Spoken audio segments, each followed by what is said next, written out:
আসলে কিন্তু আজকে আপনি দেখছেন যে আমার এই 25 বছর কিন্তু ঈদ ছাড়াই সারা বছরই সিনেমা রিলিজ হয়েছে। কিছু কিছু মানুষ দেখবেন যে আপনার আমাদের একটা গল্প আছে, তাহলে ছেলে তো পড়াশোনায় ভালো, বলে যে পড়াশোনায় ভালো হলে পাশ করবে না, এবার পাশও করেছে, এবার বলে যে পাশ করেছে চাকরি পাবে না, বলে চাকরিও পেয়েছে, চাকরি পাবে বেতন পাবে না, বেতনই তো বেতনও পেয়েছে, সবকিছুই তো ভালো, শেষমেশ বলে যায় বেশি ভালো ভালো না। তো কিছু মানুষ আছে তারা কথা বলেই যাবে, তারা বলেই যায় এটাই হবে না ওটাই হবে না, এখন কেন ইচ্ছারা সিনেমা রিলিজ করে না। আরে ভাই, গত 25 বছর ধরে ঈদের বাইরে সিনেমা রিলিজ করে প্রমাণ করতে করতে করতে করতেই 25 বছর পার হয়ে গেছে। এখন বিষয়টাকে আমি আর প্রমাণের মধ্যে দেখি না যে আমাকে আর কিছু প্রমাণ করতে হবে।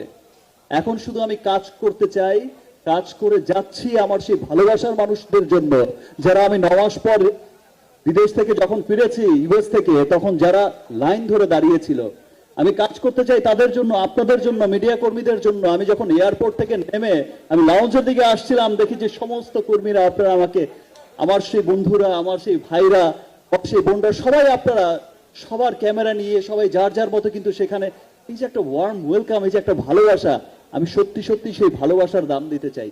সেই জন্যই আমি এখন সিনেমা খুব কম করি। আমি চেষ্টা করছি যে খুব ভালো ভালো বেছে বেছে সিনেমা করতে। আরেকটা জিনিস, যে যদি কোয়ালিটি সিনেমা না হয়, আমরা হয়তো অনেক কথা বলে যাচ্ছি, আপনারা দেখছেন যে কোয়ালিটি সিনেমা না হলে আমাদের দেশে মাল্টিপ্লেক্সে বা সিঙ্গেল স্ক্রিনে চলে না, আর বিদেশে চলা তো অনেক দূরের কথা। একটা ইংলিশ সিনেমার পাশে, একটা হলিউডি সিনেমার পাশে আমার সিনেমাটাকে স্থান দেবে, এটা তো কোয়ালিটি লাগবে। তো দ্যাটস ওয়াই ভালো কোয়ালিটির সিনেমা করে যাচ্ছি।